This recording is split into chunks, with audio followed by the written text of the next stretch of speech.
Welcome to Slayerfest 98. I'm Ian Carlos Crawford. I'm Kimberly and Southwick. I'm Trevor, Carlee.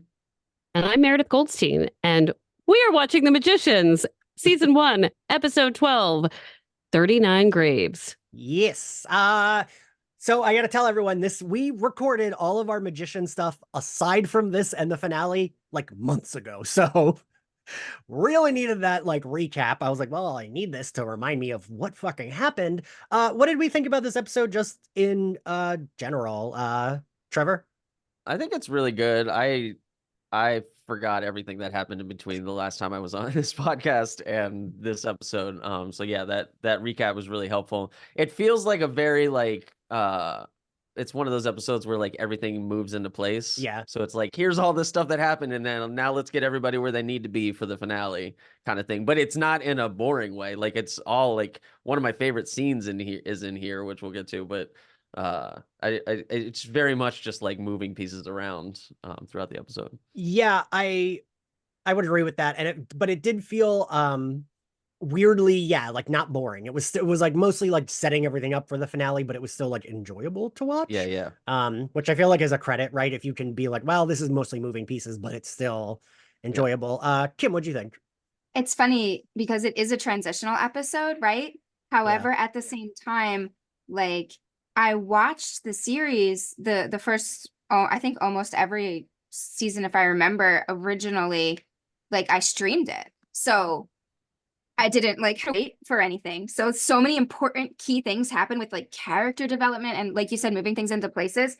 And I was just waiting for the big things to happen, which obviously it's the episode before the finale and big things happen in a finale, right? So I was kind of waiting for those to happen.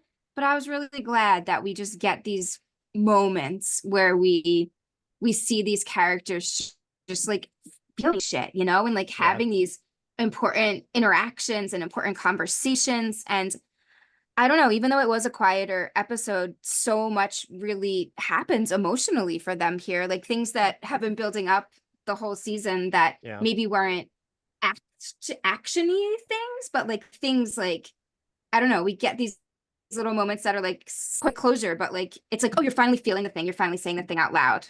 Yeah. Meredith, what'd you think? You know, it's funny for like a slower episode, it's still pretty fast. Yeah. And there were certain things I knew narratively happened probably in the first or second season that I was like, oh, it happens here. So I was, you know, without any spoilers, I was just, I was into it. I have some issues with it that I hope you all can help me process. And there's a couple times in my notes where I'm like, I don't really know what's happening. Or like, I want to care more about this part instead of this part. But I was also like, there's a character introduction that I was excited about. So yeah. Which I forgot about. I was like, oh, me too. Right. yeah. Okay. It's here, I guess. So the way we'll break down this episode is I just did my notes kind of in order and would break off.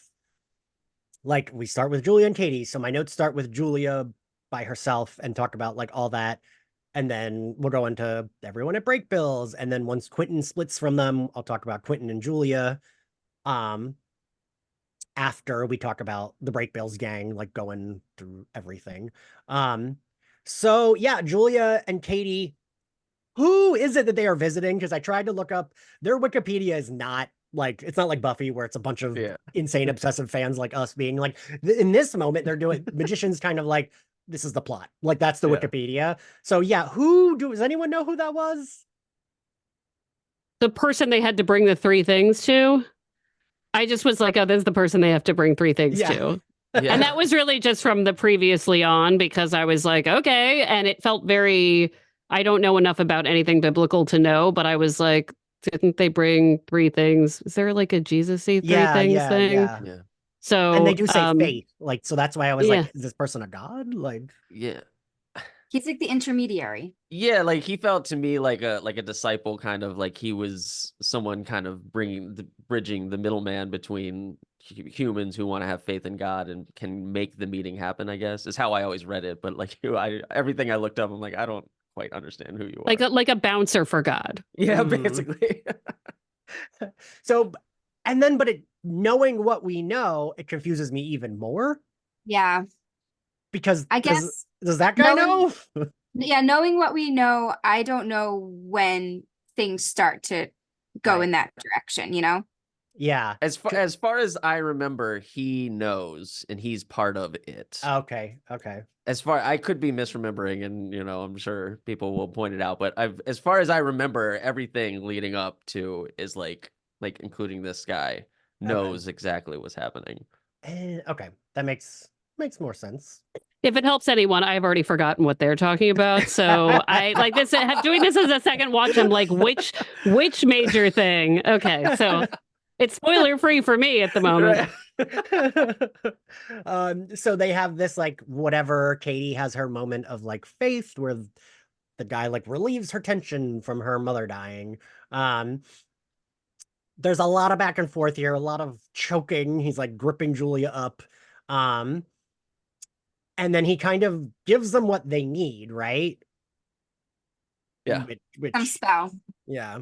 But he is very ominous before he like boops them out, because he's like, you can't unring a bell, you gotta be sure.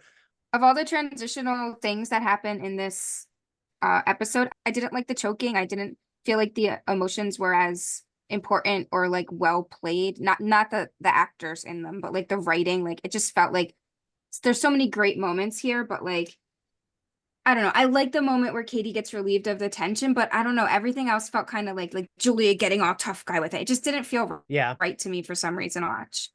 No, I agree, because I remember and then also in this viewing, the opening of the scene, I love the way he carries himself, the way the scene starts, the tension scene with Katie, and then when it snaps to the choking and everything else, I'm like, did two people write this scene? Like, I feel like we're having two different conversations here.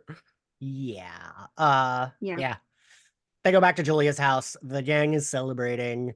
Julia is hesitant because she's like freaked about the like ominous warning.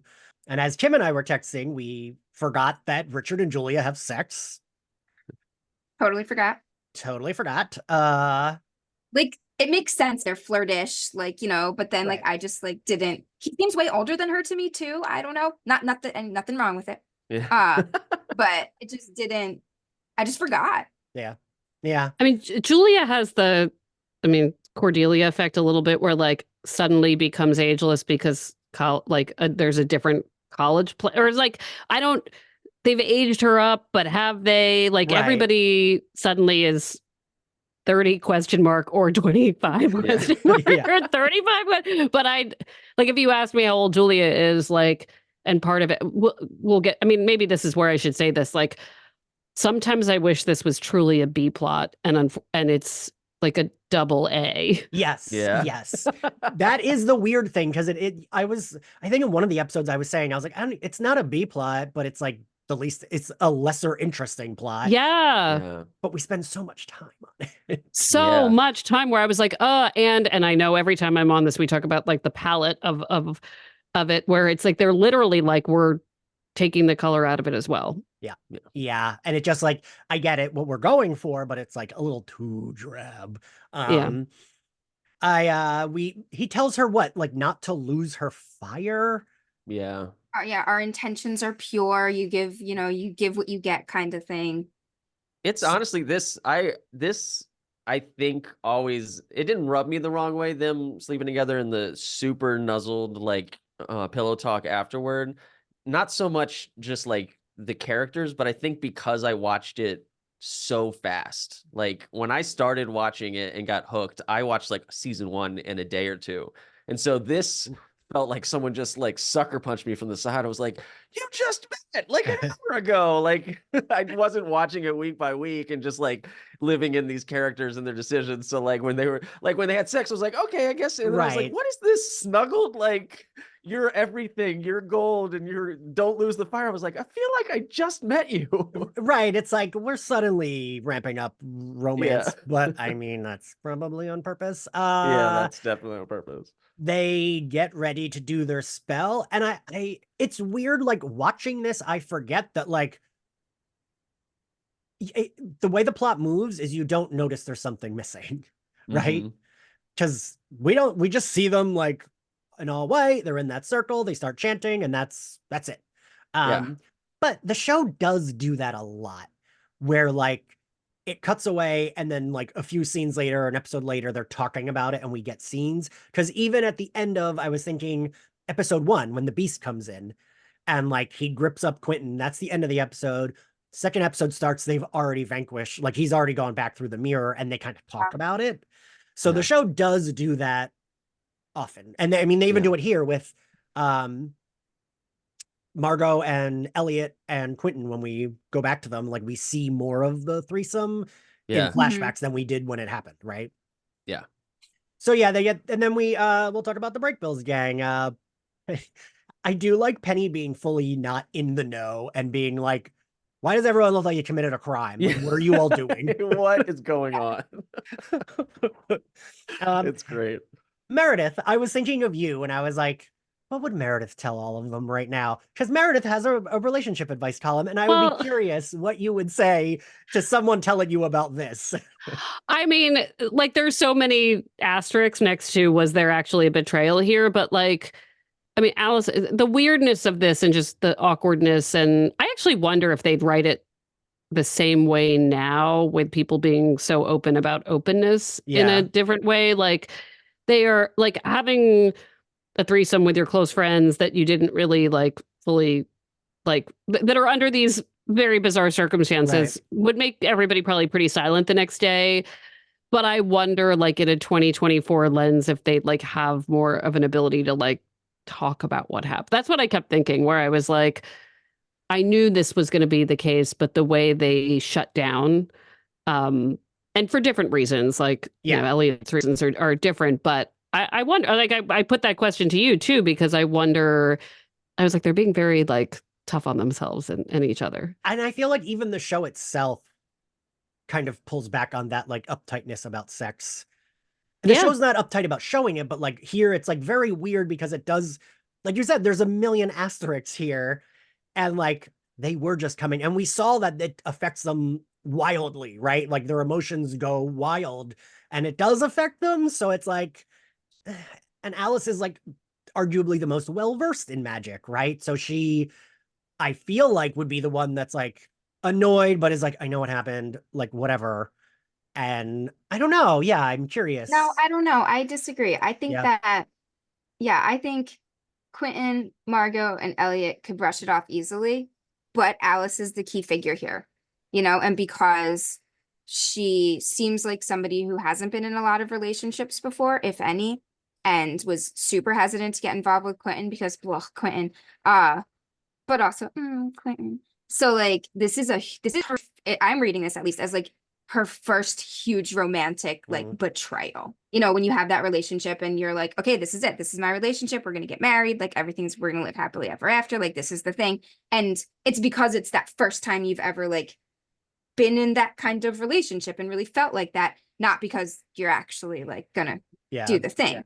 And wait, so I wanted to ask you, not to cut you up, but I had a question about that. Do you think also it's because of, I don't think this is a spoiler because we've seen this, but her parents, like that perhaps there is I'm not open about this because they are open. Because they are so open, Yeah, definitely. That's a great point. I didn't even think of that, but I think that's a big part of it too, now that you mention it, for sure. So I think if it were just like, oh, we had this like friends threesome, like they'd totally like kind of be maybe making a joke about it, rather than like this like fourth person who wasn't involved being in the picture is what makes it this tight-lipped emotional moment. Well, I mean, and Margot's feels like the only one who is, which I do kind of like. Margot's kind of the only one that is like whatever about it. And I do like, she is correct, right? When she's like, he does not get to be mad at me for having sex with him. Oh yeah. And then when he's like, you guys ruined, and he's like, you guys ruined my life. And she's like, no, you ruined your life. Right. Like, don't put that shit on me. And I love that Margot. Ownership, yeah, I love that Margot. He's like, you're welcome, both of you. Yeah. She's like, I'm hot. I know I am. Like, you got to have sex with me. Your congratulations. Like, yeah. And it's weird because I can't tell, which I mean is good. The show does a lot of gray area as well. I can't tell what the show is trying to tell us, who's right or wrong. It feels like it thinks Alice is in the right and Quentin was in the wrong, but then we get Margot, who is like the voice of reason. Elliot's just like drunk and going through it. and Quentin is being very Quentin about it. So I don't know. I am curious. Do you all think the show was trying to lead us one way or the other, or just kind of these are how the characters would react? I think considering what happened Yeah. next, I don't think the show's pointing any negative fingers like necessarily. Yeah, because that's what I was gonna say. yeah, it feels like they're purposely making it muddy, especially with Quentin's whole like, I made a mistake and you pointed a weapon, and they didn't lean in favor to me visually on either of them. Like, oh wait, yeah, it is Alice is the one in the wrong, or oh, you know what, Quentin, Yeah. that's fucked up to say. It feels very much like they both are angry, and you know, Margot, honestly, if there's any side to take, it's Margot's. It's just like it is what it is. Everybody fucking let's move on. And like, But yeah, Margot or Penny's. or Penny. It's And like, like there's much more serious things. and with Elliot, whatever. But like right now, neither of them have any like. I feel like Margot and Elliot, this is just sex. Like it's not. Neither of them are like, well, now we're dating. Like Yeah, Margot and Elliot are very casual about it. So I feel like, I don't know. I guess Alice. Thinking about Alice's parents, that does make it make more sense. I don't know. And also, I don't think she's in the wrong. Like, yeah, I mean, she fucked Penny. Penny's hot. And she kind of did get like, I almost feel like it's like, it should be, now we're even. We're good. Like, that's what it should be. Yeah. This watch is the first time I was into their relationship. Usually season 1, the two of them, I'm like, oh, I get it. Jesus Christ. But this is when they started to annoy me. Because I'm like, we have so much bigger, like, you all could die in like 3 hours. And we want to sit down and talk about who is fucking who. Like, that is a conversation for later. Like, I feel like that's my main takeaway is we can all be dramatic later. Let's make sure we survive. Then we can have these talks. absolutely. Which, I mean, is kind of where it goes, right? Like once he walks in on, or walks up to her door and hears them, you know, I do also like Margot saying, I'm starting to side with the beast. Yeah. Yeah, and Quentin has his Meredith, what do you think about Alice having like revenge sex? I mean, listen, the whole thing is like Quentin and Alice are babies, right? I mean, both of them, you know, like I understand the hurt feelings and how difficult she finds this, but also there's no empathy. And then, yeah, what she does is quite different. And there's probably a playful way that there's like an evening out or like an openness that they could find. But like, first of all, I think the show wanted that to happen and to create this stronger bond between those two, which was already sort of happening.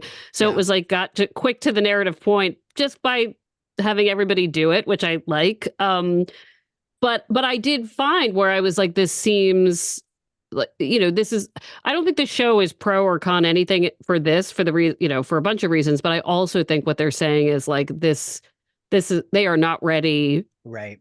For this. Like they are not, they don't trust each other. They're not ready to forgive each other. They have no ability to communicate. And I think Alice wants to sabotage it anyway. So, but when you're hearing the sex from outside of the room, I was like, oh, I forgot we don't see this as much as I thought we did. But it sounds great. It does. It does. Listen, I feel like Penny can lay it down. I'm sure he can. Yes. I feel like everything that comes out of his mouth is flirting, one, regardless of if the character means it that way or not. And two, I like this line he says, if you stop worrying about forever, there's plenty of shit that can get you through the next hour. And I like that as like a theme of a lot of the moments in the episode too, even though it's like his line here, it's kind of like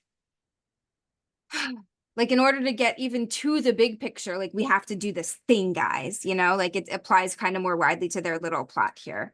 Big plot. I don't know. Yeah, I would agree with that. So they argue. Elliot tells them they're going to bottle their emotions and head out or they'll die.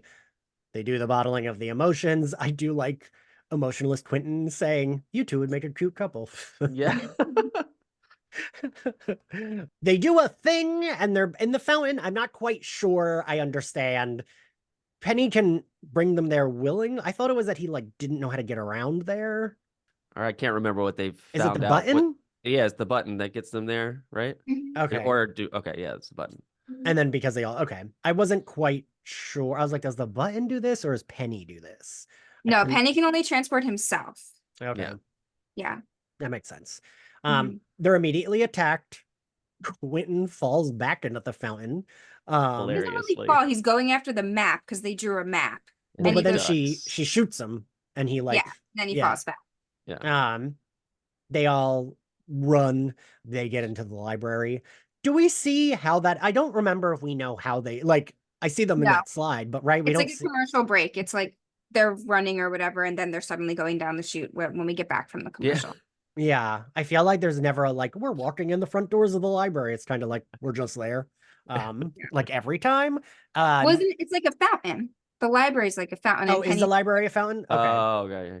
Yeah, right? Maybe. Everything's a fountain. Yeah, it's all fountains. They don't have the map because Quentin had the map. And they meet the librarian, and I love the librarian is kind of telling us what we're finding out when she's like, oh, and she calls Margot Janet. She's like, actually, it's Margot. And she's like, oh, this time. Okay. Yeah. I like that. It's, reference to the book. And I do like when she's like, no outside food or beverage. Elliot has to hand over his flask, but then she takes away their emotion bottles, and Margot just yelling, I planned my whole outfit around that bottle is so good. Oh, that's one of my favorites. That's so good. It's a great line. It really is. Kim, I feel like you and I would do the same. Like, oh, this cute paint bottle. Yeah, let me like. Yeah. And I like that it is. The jacket's the same color as the fucking emotion bottle. Also, I need to point out, because I'm so crazy and I looked for like their outfits and what they were wearing and what for like imagery to do for the images. And this episode, I just did them in the library. Margot's outfit changes every other scene. She's always wearing the jacket, but what she's wearing underneath of it, even the shirt you can see, is different in every scene. Because she's wearing boots, like knee-high riding boots with super like skinny jeans. But then in some scenes, she's wearing like gray sweatpants that look like yoga pants. And I'm like, wait, what? And then at one point, the shirt she's wearing underneath her jacket, the color changes. It's like a blue. I'll have to go back and check that out. I didn't know just something I kept noticing because when they first enter the library, she has her yoga pants on, and I was like, wait, fuck. Because she wears this jacket like the last 3 episodes of the season. Just a little thing I noticed. We get the librarian and Penny get a scene where she says Franz Kafka wrote the trial after spending a week there, which I like. The show does shit like that really well, where they'll like casually make a nod to like something in real life that's like, oh, that happened because of us. And I like that. I always like that shit. And I like that it's the trial and not, metamorphosis. Like, it's like she says, if he survives, he will get used to the library, which that is referencing the show, not just the next episode, right? Yeah, and also I thought that she seems to mean his like power too, not just the library. Okay, that's fair.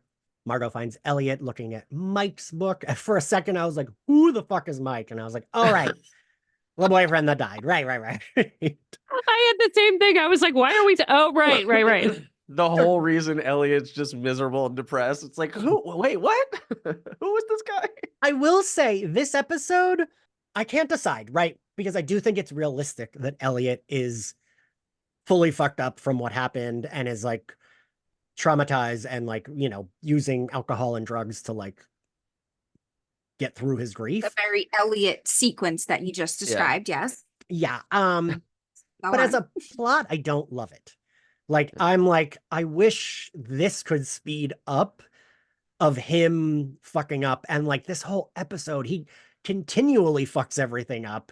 I don't know. I was thinking about how a friend who watched it was like, I don't like any of Elliot's plots. It feels like he never gets anything good and he's always fucking up. I could kind of see that. I don't know. But I love Elliot, right? We love Elliot because we know to love Elliot, you know, because I can see that, like someone thinking that now, but you keep going and you're like, oh no, we love Elliot too. Yeah. Yeah. says a lot about the performance because I hadn't really thought about it, but there's so many characters that only screw up or only are in the way of plot happening or like create drama for no good reason or are against the cause that is going on, right? And you're just like, ugh. And yet Elliot often is that, especially in the beginning, but like, I don't know, it's played with such thoughtfulness that you can't feel like this is a character that's just useless. Like there's so much depth in that performance that if anything, you just like want to fix it and save it and figure it out. Yes. It probably is a lot of the performance. Trevor, what were you gonna say? I was just gonna say, like, because I had mentioned this in I think it was episode 2 that we had done, where I was saying like it sucks that we only get happy, jovial Elliot for like 5 episodes or however. I think Mike gets killed in like episode 8 maybe, and I was alluding to the Mike getting killed being like this turning point where we just kind of go down this dark path for Elliot nonstop until the end. And but I only think of that outside of the realm of the show because I enjoy Elliot at every turn of the show. Just like everybody here said, he's such a rich character. Everything he does, and as much as I hate this specific point where he's just like messing everything up and just drunk and miserable and just like woe is me, where I'm just like fuck. Like, especially having binged the show, where I was like, I went through Mike so fast, where I was like, why is this? Yeah. Why do we care so much? It was like 1 episode. I think that is my issue that I wasn't verbalizing, and you just pointed out, and I'm like, yes, that would fix this. Tangentially related, the new Halloween series in 2018 erases every Halloween movie but the first one, and it bothered me to no end because sure, that is traumatic, right? But in the realm of a horror movie, Laurie Strode looks insane if it only ever happened once. They never saw Michael Myers again, and she is like doomsday prepping. She just looks stupid. And so it's like, I didn't like her in the 2018 movie. She's like, drinking too much. She's fucking up. She's not there for her family. We learned she basically traumatized her daughter. And it's like, this man attacked once 40 years ago, and she is still doing this. And I kept saying, like, you didn't need to follow the movie's continuity, but just like keep it that Michael Myers has popped up again and again for it to make sense that she would be such a doomsday prepper, right? And not because in real life that one moment wouldn't be traumatic, but watching it isn't as enjoyable and doesn't make as much sense. And I feel like what you just said, if Mike had been there from episode 3 and then died 5 episodes later, it would have made more sense, I guess, because they are like happy lovey-dovey like so quickly, and then he's dead. And he's only around for 2 episodes. It's how. Yeah. Mm-hmm. Yeah. The fact that Elliot had to kill him. And maybe if they put a little bit more emphasis on that rather than just he's dead, and more like this was traumatic for a variety of reasons, especially the way that he died. Right. But the show doesn't really have time to get into Elliot's grief. We just kind of see the after effects of it, because it's not just grief, it's like legit trauma. Like he killed him. Yeah. Because he Didn't Elliot accidentally kill a kid who bullied him? Yeah. And that's how he found out he had magic. And so like even connecting it to that, like, the feelings he had to that, and then the feelings he had for someone that he actually cared about. But yeah, it is very much just, and we're surrounded in a world where people are getting killed and like brutally hurt. And so when this one thing, not to say like, oh, well, that was just Mike and blah, blah, blah, blah. But it's still just like, we're surrounded by this. So unless you really elevate it to something that we should understand and care about, then it just seems like Elliot's going crazy for no reason. Like, yeah, I think, and Kim, you're right. It makes sense. I think it's just like storytelling wise, we're seeing people get killed like every other episode. So it's like, I just think we needed a little bit more for that, because this is like a subplot that drags for me because, like you said, Kim, they don't have enough time for it. Understandably so. Like, when he comes in and is like, all right, we need to take the emotion bottles and get out of here or we're going to die. A thing I like is when Margot finds him and he burns the book. And he's being an asshole to her, right? And he's like, you're the only one that seems to not understand. Mm-hmm.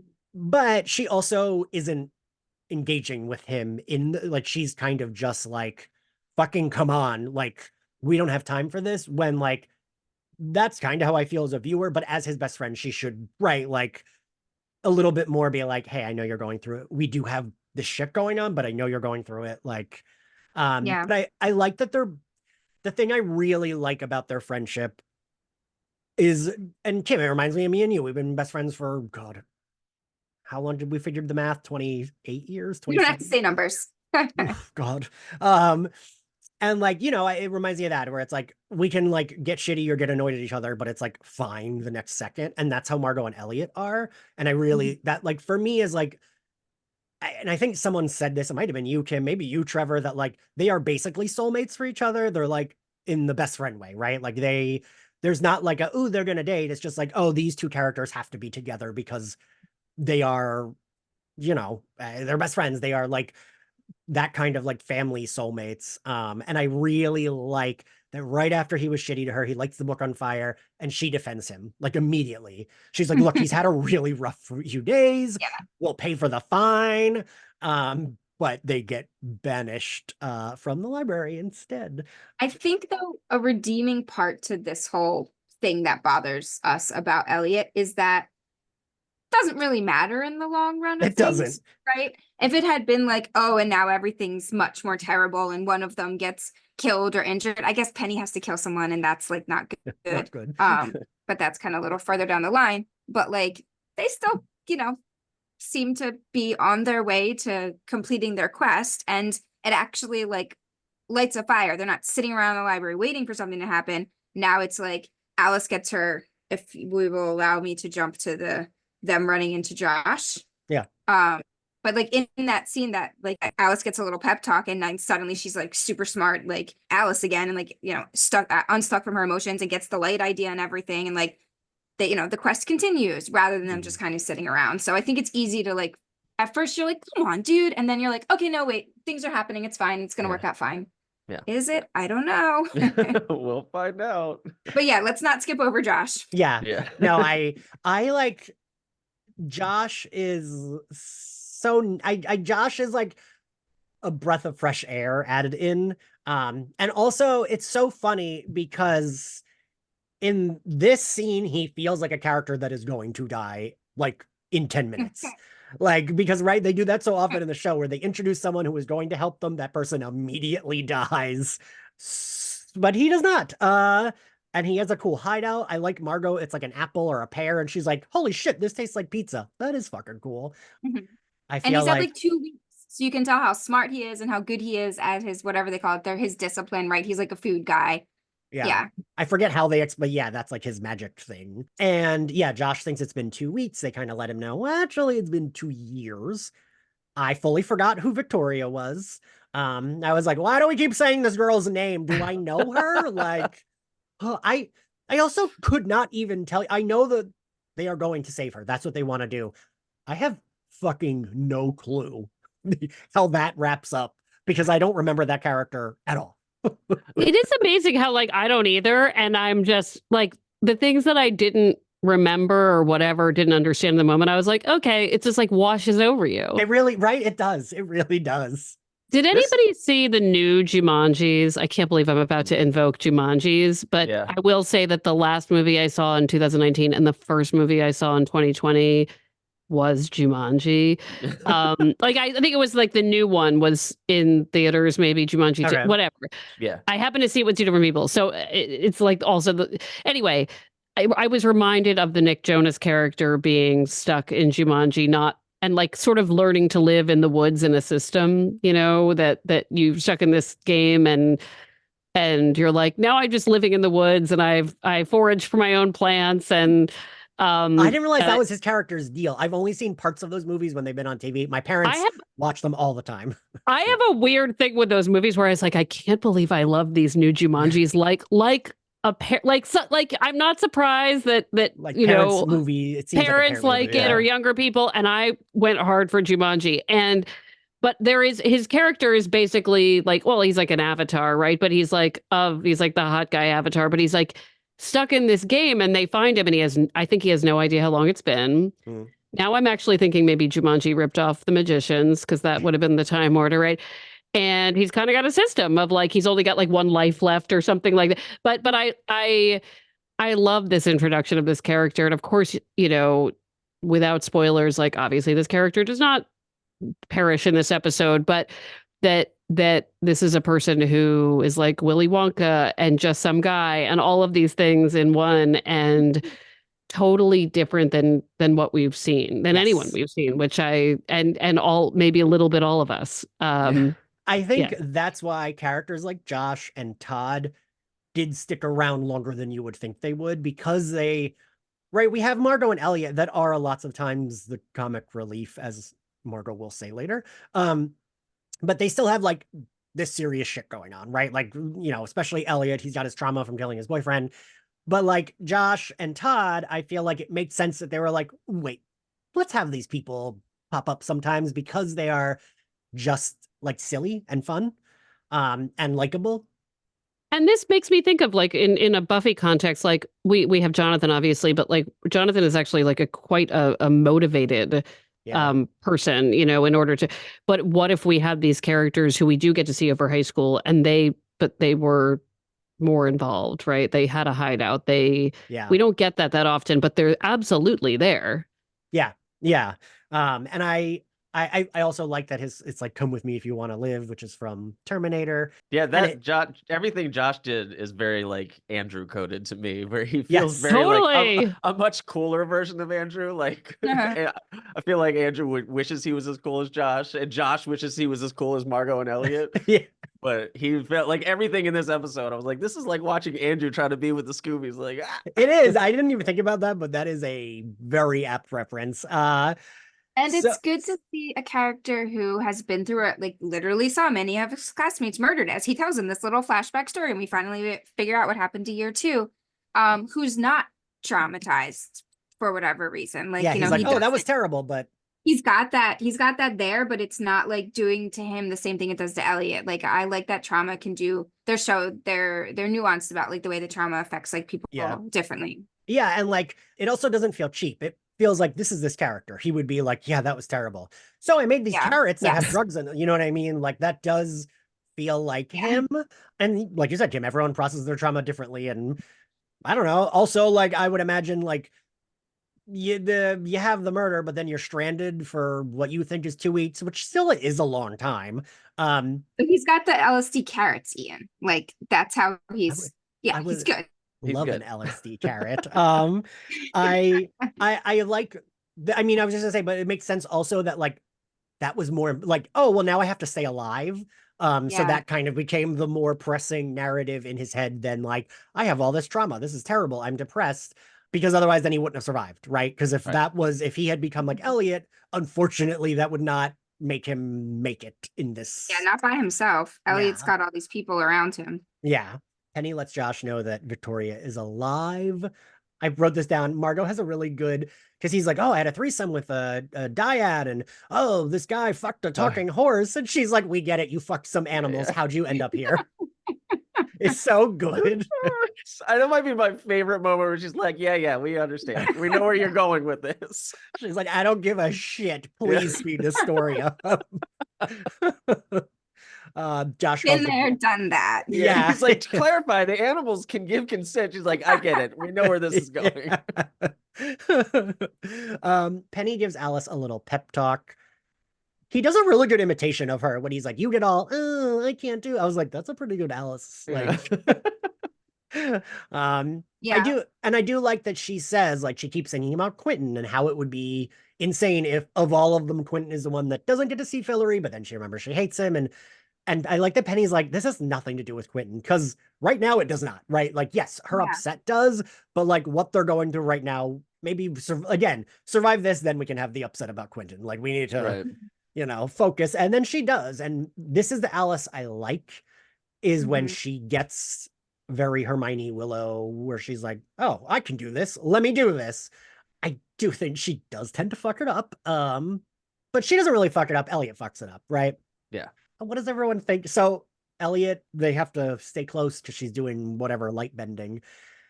They have to stay close to her. Elliot does not. Elliot is spotted, and Margot fucking shoots the man. Yeah. I like that. I like so that much. I love it so much. I love they all look at her. She's like, yeah, I brought a gun. Thanks, Margot.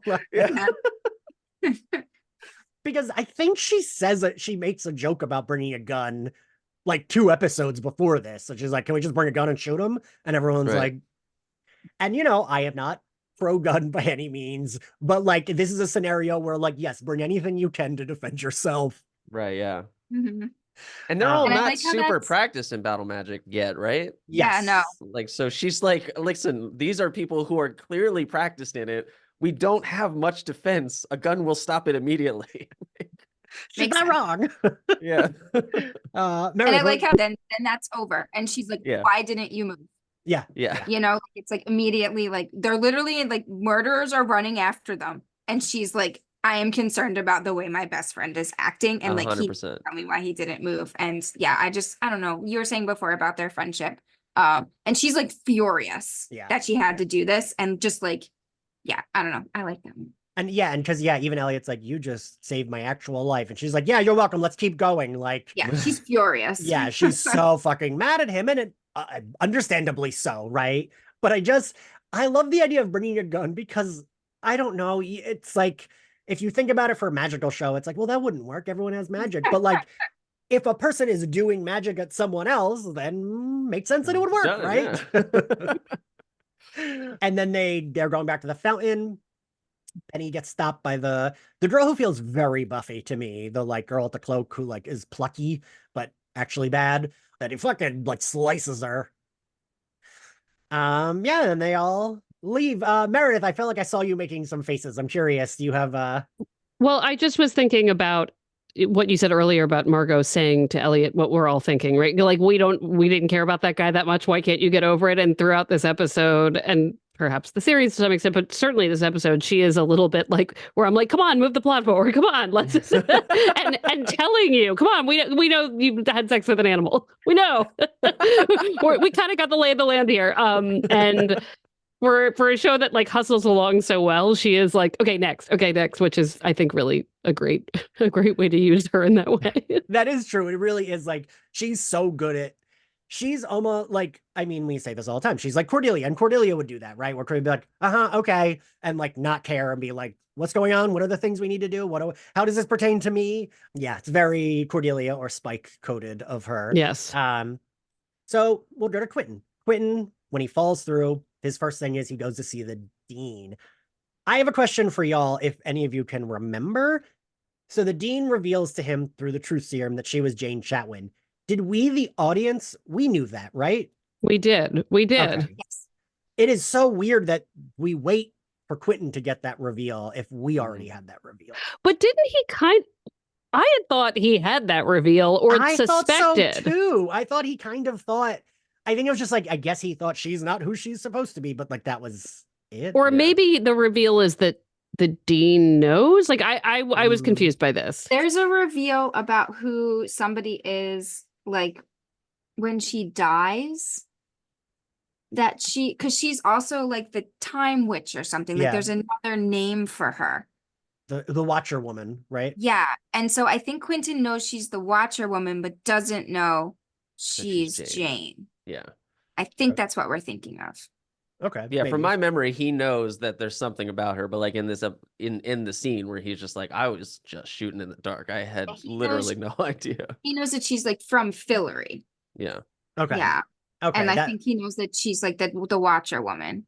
Okay, that makes more sense. I do like Dean Fogg is such a good character. I love him being like, well, my first sexual experience was when blah blah blah, and I didn't want to tell anyone, and god damn it, you gave me truth serum. Like I remember watching this scene the first time, like, why is he answering this? Yeah. Like, and why does Quentin ask him that? Yeah, why the fuck does Quentin care? I was like, oh shit, okay. I really like the idea that I fully watching it this time. I'm like, I always forget about that this is our 40th loop. I think that's a really cool plot thing of like, she is now dead, so we cannot have any more loops. We have to do it or we will die this time. Like, it just has to be completed. And also, that's why the episode's 39 graves, because they've fucked up 39 times. Yeah. We also, what is it? He says, oh, you've managed to slip me truth serum 27 times, which I like. And so he asked the dean what changed this time. And we And cut we find away, out. and then he goes to see Julia because he reveals to her what, Kim? That she was not sent to Breakbills, and that was what changed. Yeah. And I love this scene. Yes.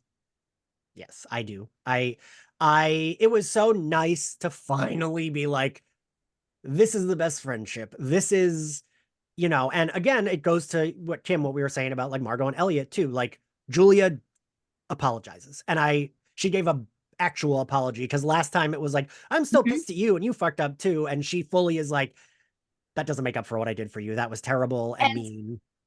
And Quentin almost apologizes. Like he's about to apologize for like not believing her.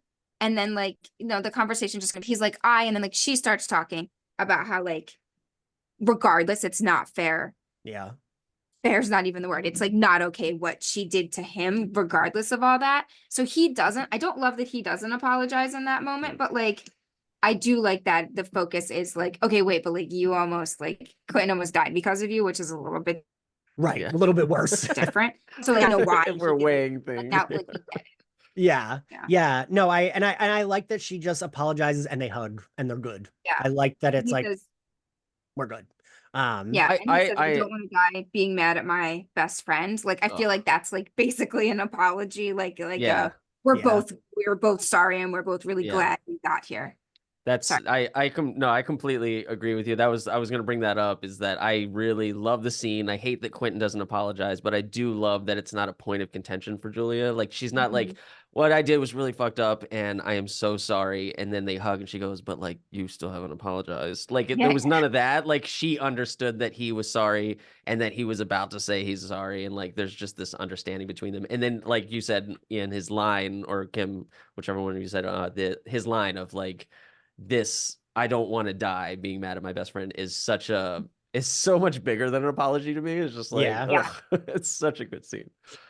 And like, I don't know, their relationship has been so annoying this season that this was so nice to see. It was like, oh, right, this is why it was such a big deal that they were like parting as friends in the beginning, because they do love each other. They do have this love. They are not quite Margot and Elliot, but kind of, right? Like with their love, like they genuinely love each other. And also a thing that I'm very happy is, and I feel like moving forward, this stays true. We completely dropped he had feelings for Julia. Oh.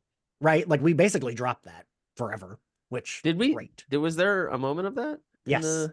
Because briefly, Quentin has like the pilot kind of, right? In the second episode, Quentin says, you know how I felt about you, and yet you still like with your boyfriend and blah, blah, blah. And then in the episode where Penny enters his dream, he's having a sex dream about Alice and Julia. And that's when Alice is like, oh, your childhood long crush, like the person you've always had feelings for. And I didn't love that, because that felt like something we had to be told, nothing that I would have gleaned from their relationship. And it is in the book, right? From my memory, or at so. least the hint of it is like that he's pining and it just doesn't happen. Yeah, I think that is in the book. I mean, she's super smart and super hot. Like, I mean, I get it. Yeah. But I just like, as a plot, I'm glad that we didn't like spoiler, but not spoiler, because great, but that doesn't become a point of anything. Ever. Yeah, she's talking like a lot about Richard, and it's like, no, but like Quentin like doesn't even care, Yeah. There's no like, she mentions his name so many times, it's wild. They say his name so many times, and I feel like it's because of what will happen.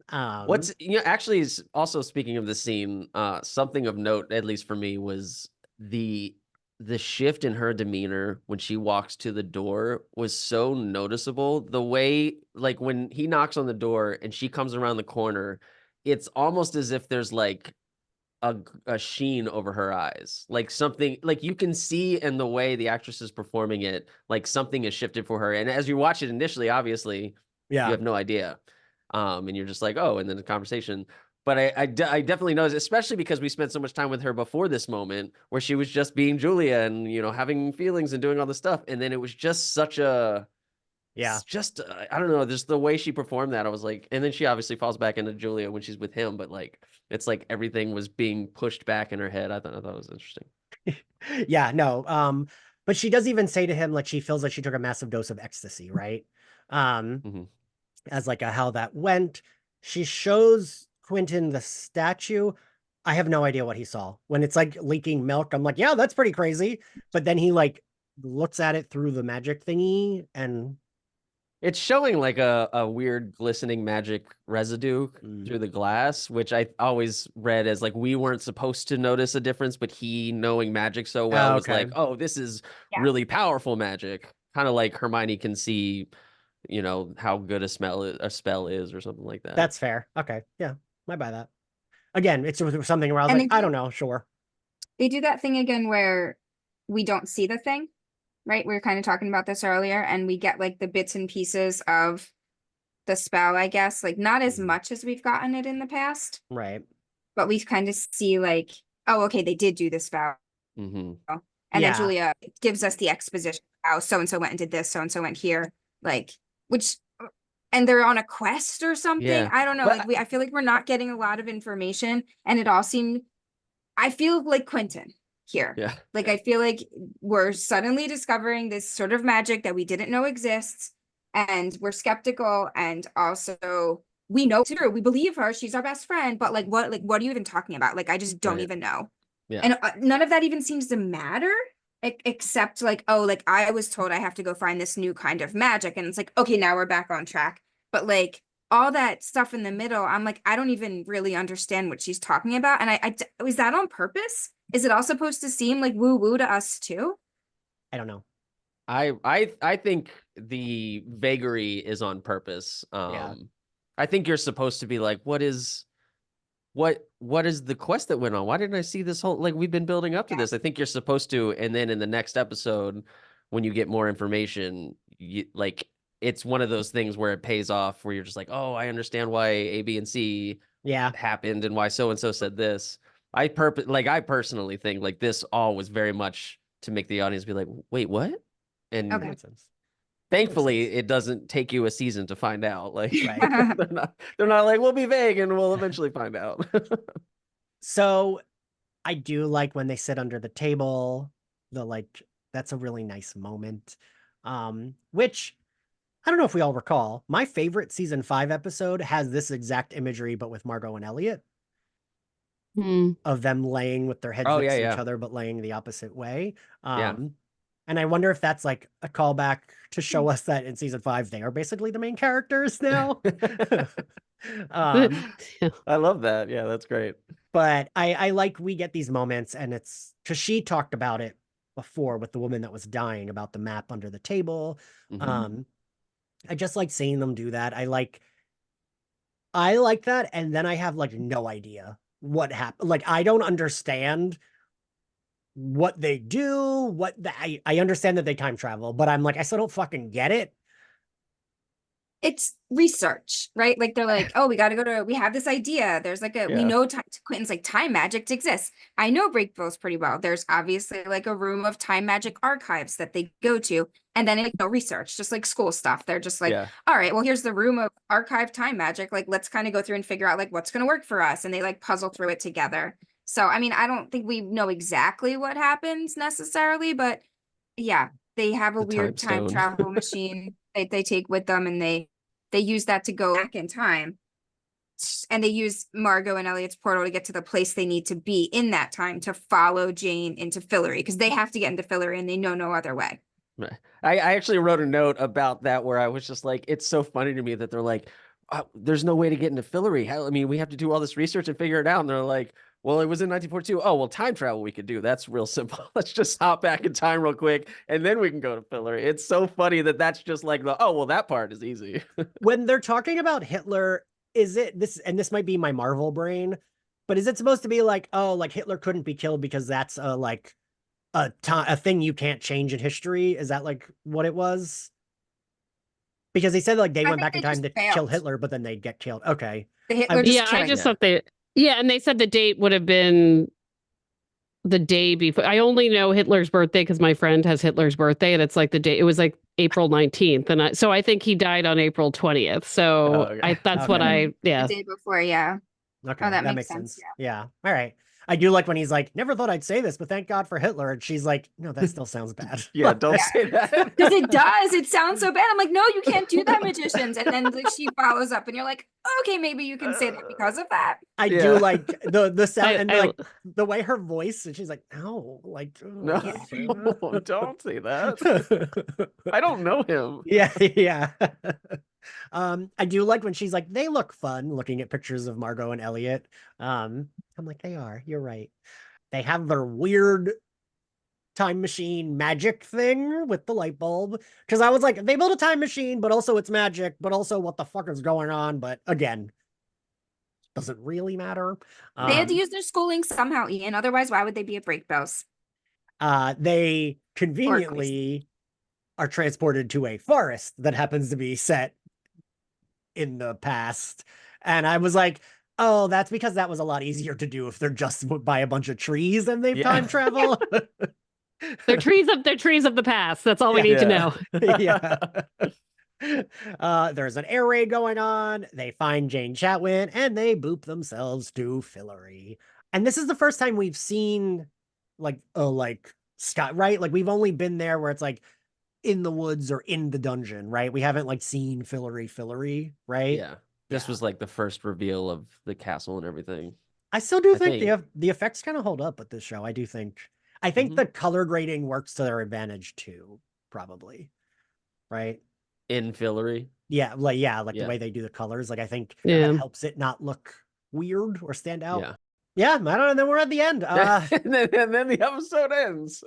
Everybody's in place. Everyone is in place. Before we close out, I wanted to bump Slayerfest 98's Patreon. You can subscribe. We have smaller tiers starting at $1. We have the bigger tiers at $30. We do Zoom calls every once in a while, watch alongs, get access to a bunch of bonus episodes. We did Buffy season 3. We just finished doing Batman the Animated Series and X-Men the Animated Series. And any and all support is very much appreciated. Okay, favorite scene, Trevor. Dean Fogg and Quentin is my favorite scene. I love that scene. I love the reveal of the time loop. It's one of my favorite like aspects of the I remember just being so confused throughout season 1, and then when he was like, it's a time loop and you die and this is what we change, and I was just like, oh my god, I have to go rewatch all of that. And it's crazy because we got all the like clock imagery, and I think my brain always thinks it's because there's a clock on the wall, but I think it's both for this season, right? There's a clock on the wall, but also time is counting down because of the time loop, right? Like I think it is supposed to be both, which I never thought of till this watch. So that's why I tried. I had oh, it's right here actually. I literally printed this out to use in some of the images. I printed out like a child's like telling time clock and put toothpicks on it to make it not so flimsy, because there's a lot of imagery of that. Meredith, what's your favorite scene? Josh's hideaway. It's just such a lovely oasis. I feel like I could live there, right? It's like he got everything. Totally. I just didn't expect him in this episode. I was excited, and then when we go in there, I was like, yeah, like you figured this out. Like your little special plays, good jokes for Margot. It's a good scene. Yeah, I genuinely don't even remember him in the finale. Yeah, but because I feel like I can picture them all, and I'm like, I don't see Josh, but whatever. Kim, what was your favorite scene? So it was originally like I starred the scene with Margot at the beginning, being like, people don't get to be mad at me for having sex with them, but like when I mentioned Quentin saying I don't want to die being mad at my closest friends, like I was like, oh my god, I'm getting teared up just lying out loud. So I think like that moment combined with like their cute moment under the table, combined with like them, like the two of them being at Fillory, like those things that's just huge for them.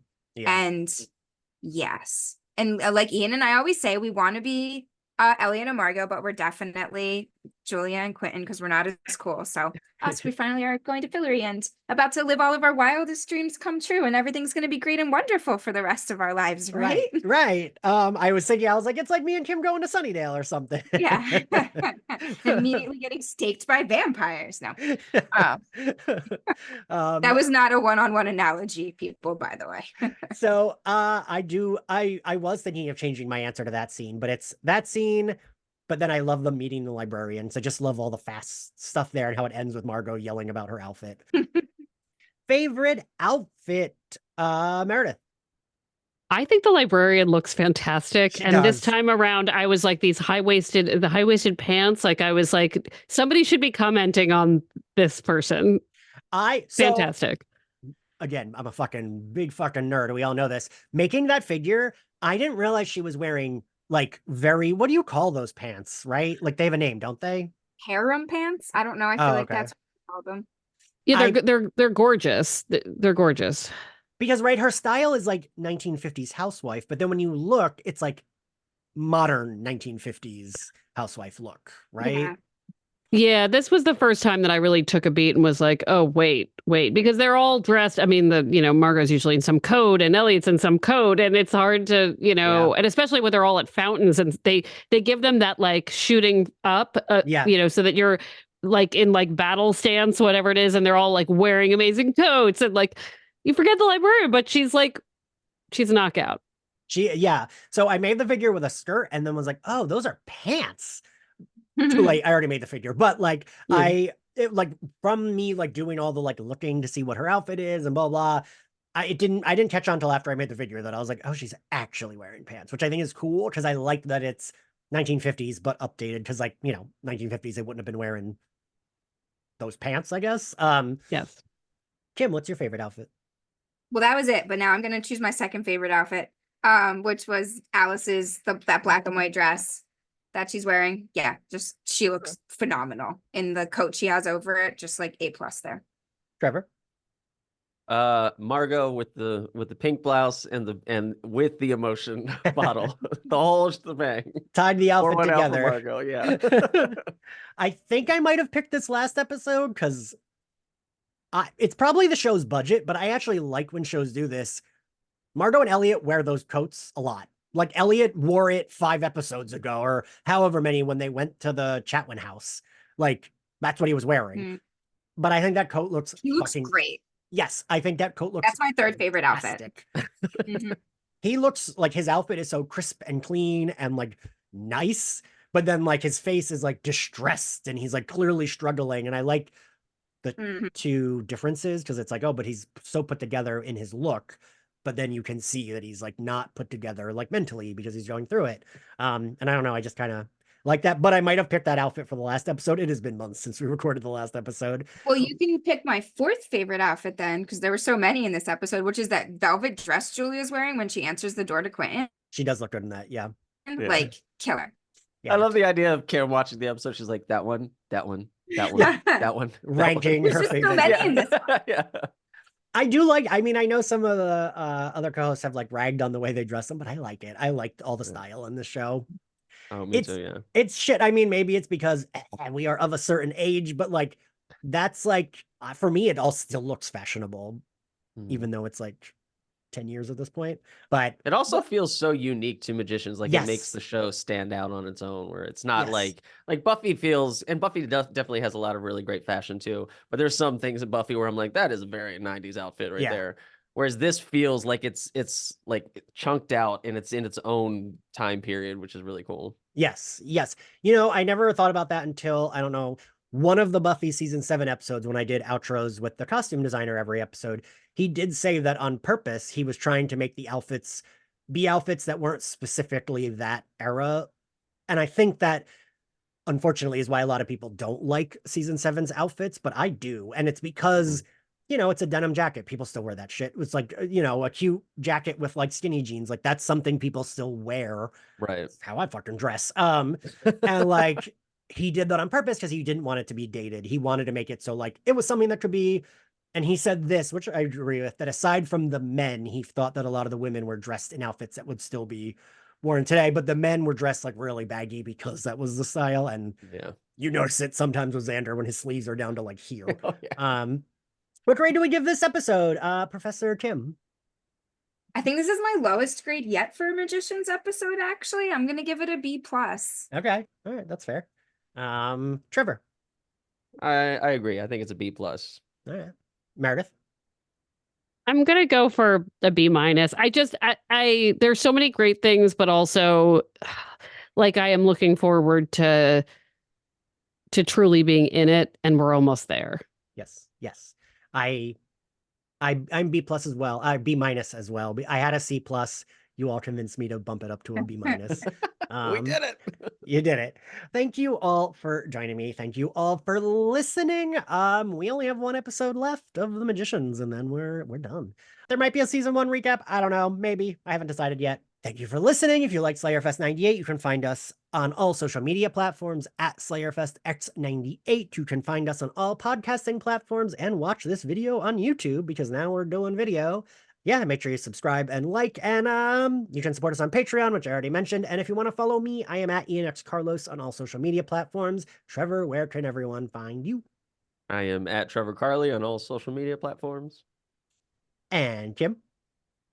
You can go to my website, KimberlyAndSouthwick.com, and it links to my social at KimAndJoeSouth. And Meredith? You can go to the Love Letters podcast put on by the Boston Globe if you're a podcast person. And hopefully you are if you listen to this. True. Good point. Yeah. Great. We will see you all next time. Bye. Bye.